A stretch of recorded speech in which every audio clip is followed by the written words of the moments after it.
the Lavy podcast, everyone watching.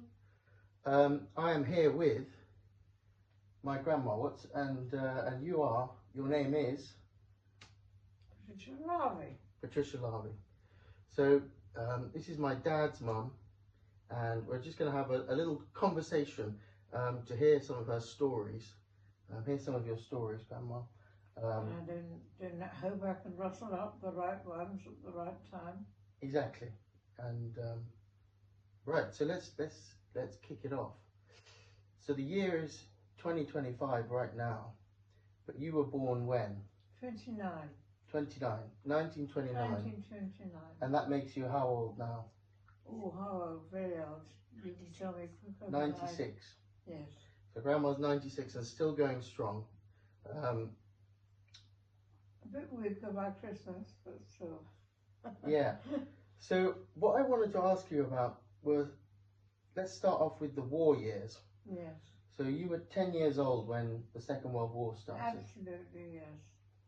And can you remember the outbreak of the war? Can you remember what that was like? I do. I remember the radio being on all the time. My parents sort of checking up on what was going on. I took not much notice at all. You took not much notice. And you called it the wireless. Did you call it the wireless in those days? Sorry? Did you call it the wireless in those days, not the radio? I suppose we did, you're right. Yeah. Yes, we did. We were no, we weren't evacuated. We were away for it. I remember the Easter. But it was over Easter, wasn't it? I seem to think. 1939. And we went away for a couple of days. And it all sort of happened. And where were you living at the time? I'm living in Hastings. Hastings. So we went out to Battle or somewhere like that for a few days holiday. Battle. Wow. So you were born in Hastings. Oh yes. The famous Battle of Hastings, 1066. Yes. William the Conqueror. And so when the war broke out, I mean, Hastings isn't London. It's not. No, but we were very well aware that it's on the coast. Of course. Yeah, it was the place where we'd been invaded before. Absolutely, yes. So you were evacuated. Can you remember what year you were evacuated in? Well, you can probably work that one out. But was it straight away in 1939 or 19? Sure. Sure. Because yeah, sure. Well, no. Yes, I mean, we could have been evacuated. We went up to Somerset. Somerset. A cousin in there. Was that Newquay, did you? No. When did you go to Newquay? Torquay, was it? Torquay. Where you went to? Newquay. I was at school in Newquay, and then I went to Torquay. I was evacuated to Torquay. Yeah. Yes. We have a wonderful assistant, Auntie Rachel, behind the camera. Absolutely, because she knows much more than I do, and I'm more dilapidated. So let's just see how this ties into history, because I think, in my small amount of knowledge, the Blitz was really bad in 1940, Absolutely. and it was hitting London, all the major port towns, Southampton, Plymouth, the naval, and but obviously Hastings was right, as you say, on the coast, or potential invasion point. So you were evacuated, and so what was that like, being evacuated? Was that a frightening time? Because that would have been the first time you'd left home. No, I don't think it was frightening. It's a bit of home from home, in a sense. Home from home. Yes. Were you with family in Torquay? Yes. Okay. So you went in Newquay, yeah. One of the keys. It doesn't matter which one. So, were you with your brothers and sisters? I have one brother, don't I? I was with him, yes. You were with him. So little brother. So you weren't all on your own. Oh no. And it was you were with family. I got all my cousins and family around. Sure, but your parents stayed in Hastings. Basically, yes. I mean, my father was in and out. Okay. Well, they One- both were. And you went to school. You went to school in Torquay and Newquay, Yes, and just carried on schooling as absolutely. ever. And Well, so yes, you. although the schools are sort of double the size, Sure. Sure. so we only worked half a day. Okay. Okay. What? So you Either had morning one lot or of students. afternoon. One lot of students in the morning and a different lot in the Yeah. afternoon. Okay. Good. So we haven't got loads of time. So let's fast forward to the end of the war, where you were around about 16. Mm-hmm. Can you remember that? Can you remember the announcement on the radio or on the TV of the Oh, end of yes, the war? yes. And what was that like? Do you have any memories of that day? Well, I was glad to hear. I mean, they were glad memories. And there was Sure. a lot of rejoicing in the streets. Yeah. I remember that. You remember the rejoicing in the streets? What was going on specifically? Well, various parties going on. And you were the perfect age. You were 16, so young and in the prime of your youth. That must have been something. Did you go dancing in the streets? No, I didn't actually, but I was probably just a bit older than them. And where were you? No, younger. Sure. Where were you living for the end of the war? Were you back in We'd come Hastings back by to then? Hastings by this time, yes. Right. So you were back in Considered Hastings. to be fairly safe by then, Sure. which it hadn't been. Okay.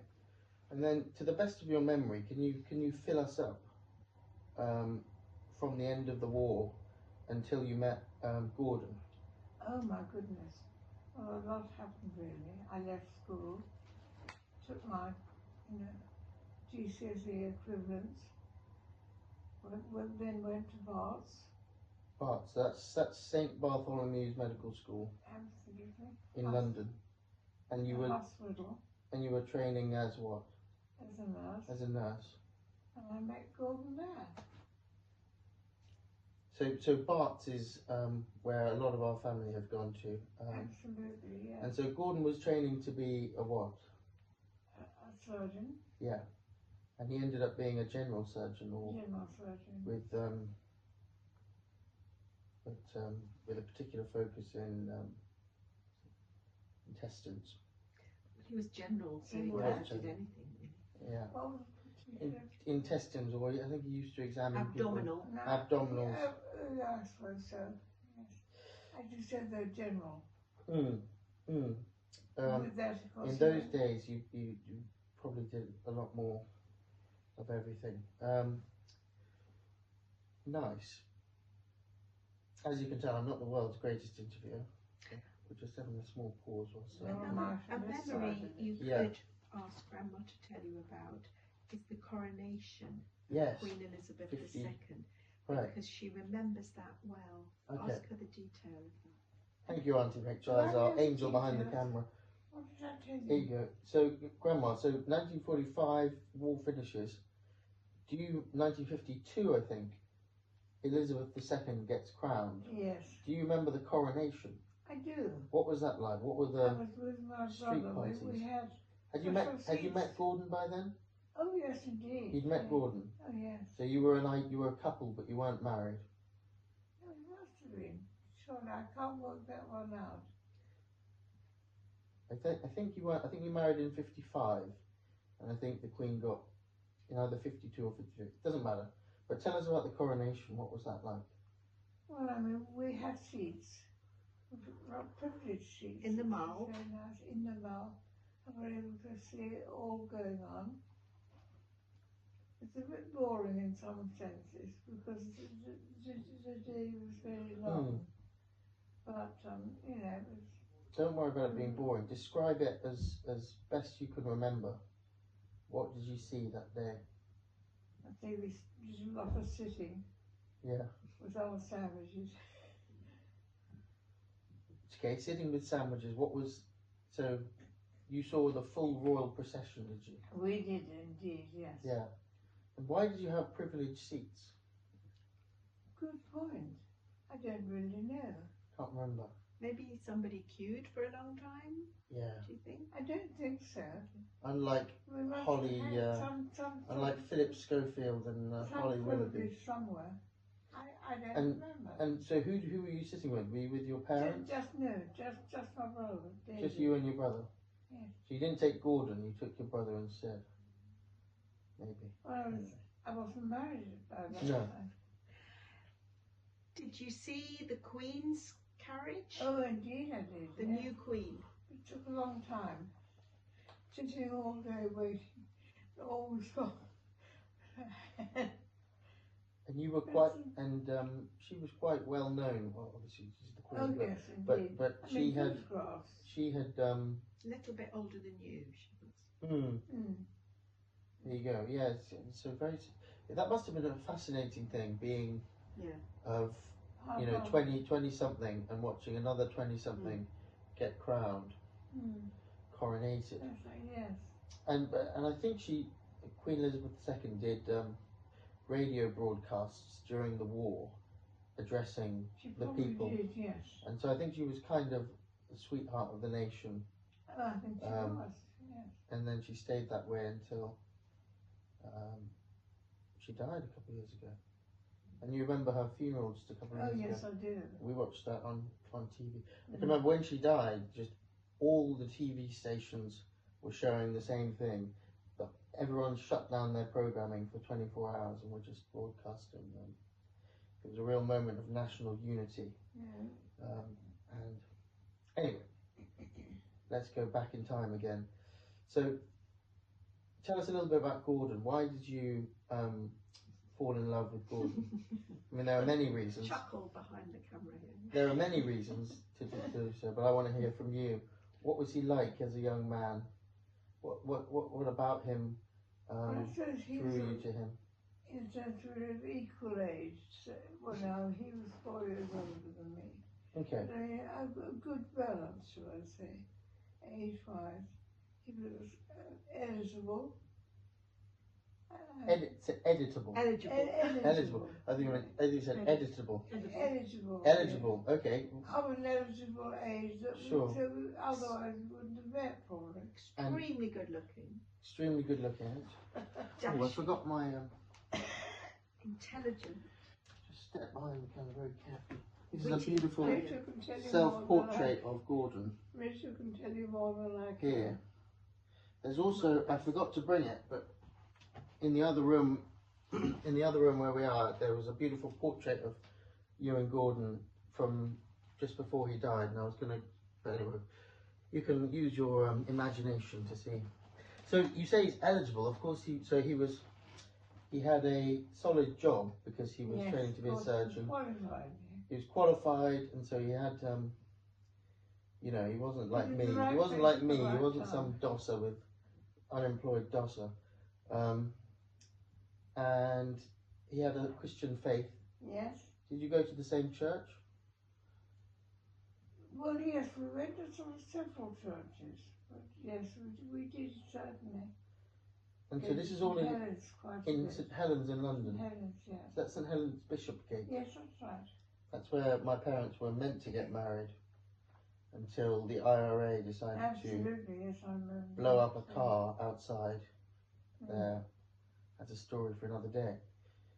So I didn't realise that you were at St Helens also. That's really a family church. I didn't know that. Yeah, I have to say, we weren't really involved in the family of it so much as the student side of it. Sure, students. That There you right? go. You were young and in love, and then you got married. Where did you get married? At St Helens. Hastings. Hastings. That was my hometown. Right. The battle town. Hastings, yes. So, and then after you got married, quite quickly, you were pregnant with Fiona, who's your eldest. Absolutely, yes. And how long after the marriage was the baby? Oh, then about a year. About, Just under a year. about a year, give or take. And we are in Fiona's house at the moment, so thank you. A little Yes, moment of absolutely. gratitude for that. And so Fiona's the eldest, and then you went on to have how many children? 3 boys, 3 boys. and then Rachel and Jess. And two more. and Hattie. so altogether 7 children, which is remarkable. Hattie's going to be very. We'll make sure Hattie doesn't see this video. 7 children, and you now have how many grandchildren? Do you know off the top of your head? 23, is it? Something like that. 23 grandchildren. So 7 children, 23 grandchildren, and probably great grandchildren. I can't cope with it now. Over 15. 16, I think. Oh, certainly. Yeah, because it's 15 in the Mortimores, and then Sophie's just had a baby. Flossie's had 2. Anyway, almost That's 20. 18 then. Oh, wow. Almost 20 grandchildren. Great grandchildren. Great grandchildren. Great-grandchildren. So that's almost 50 descendants. Oh my from goodness, you. I haven't worked that one out. Is that or is that not amazing? Do you ever just sit down with your cup of tea and think, wow, there are 50 people, 50 souls walking on earth because of me? No, I don't. You don't. There you go. That shows just how humble you are, but it is amazing. Anyway, I'm one of them, so I'm very grateful. So is the angel behind the camera. No, yeah. Okay, so let's go back to whatever it was, 1955. You just got married, you just had your first baby. Then you told me earlier you had, so my dad is second, Chris, Yes. and then third is Nick. And then once you had 3 children, you had Nick as a baby. Where did you decided to, where were you living, by the way, in England? London. Norwich. Yes, Norwich. it must have been, yes. Yeah, living in Norwich. And Gajo there to prompt me. Norwich, where my dad was born, and He was not born in Norwich, and so was Nick. Gordon. Nick. Nick. Yes, that's right. So Gordon had a job in Norwich as a surgeon. Where was Gordon from originally? Where did he grow up? Well, London, basically. London. From London area. Okay. So where did you go with your baby Nick Well, we got and the job in Norwich. 2 toddlers from Norwich? And then we went off to Uganda. You went to Uganda. So where's Uganda? Is in Africa. So why did you decide to go to Uganda? Well, I think it all sort of centred on a meeting we went to. I was so impressed that it just sort of stood out as being the right place to go to. So you were looking to go somewhere, perhaps? Absolutely, I think it was probably ripe and ready at that time to go somewhere, as Right. you say. And this Uganda just came to the fore. Sure. And what spiritually propelled you to? So you wanted to go somewhere. Why did you want to go somewhere? Why didn't you just stay in London and make lots of money? And I said we had, if you like, what you people can call it, say a call. A call. We went to a meeting, and from that meeting onwards, we just felt that God was asking us to go there. Cool. So you felt the call, and how marvellous that is. So the call to be a missionary and a medical missionary. So Gordon was... Well, yes, I mean, it was all followed on, because he was already qualified. Sure. So... And were you just a full-time mum at that point, or were you I was doing nursing? Pretty well a full-time mum. So you didn't do much nursing Not much in nursing Uganda. at all, no. But what was Gordon doing? He was a general surgeon. Was he pretty much the only surgeon? Whereabouts in Uganda did you live? What was it called? Kampala. You lived in Kampala. Just outside Kampala. Just outside Kampala, which is the The capital. mission hospital. In a small mission hospital. And Gordon was the only surgeon there? Or was there a team? Yes, he probably was. I didn't know. Roy Billington. Also, yes, it was yes. Part-time surgeon. Roy Billington. I think you he saw sort them of recently, his didn't hand. you? I think you saw Roy quite recently, didn't you? Well, you saw Tim Billington, who Tim, was Roy's son. son. Roy and Dora are now both Yes. dead, but their children you're still in contact with. So that's so cool. And you were in Uganda for, I think, maybe 4 or 5 years? 6 years? I think about 6 years. 6 yeah. years. And 3 more children. 3 more children, and I think, Hattie hadn't Well, arrived Hattie yet. wasn't there, no. So, Not even a gleam in my eye. That's amazing. You had 6. Let's hear a story about. You told me that the first time you went to Uganda, you flew on an airplane. Yes. But at least one of the times you took a boat. You went by boat. We did, yes. So let's hear about that story when you went from all the way from England to Uganda by boat. Well, that was good. It gave us time. Yeah.